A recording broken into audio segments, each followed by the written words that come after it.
Everyone, কেমন আছেন? আলহামদুলিল্লাহ ভালো আছি। তো মাছ ভাজি করছি আর বেগুন ভাজি আর মাছের কিছু রয়েছে,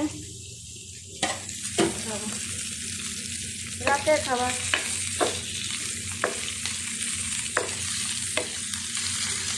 এই মাছ ভাজাটা খুব ভালো লাগে, মাছ মজা, টাকা কম।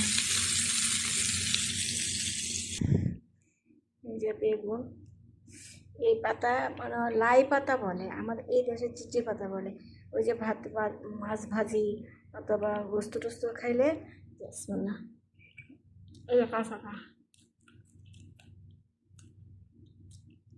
মূলা পাতা আছে না, কুচি কুচি মূলা পাতা ভাতের সাথে এইভাবে কাঁচা খায়,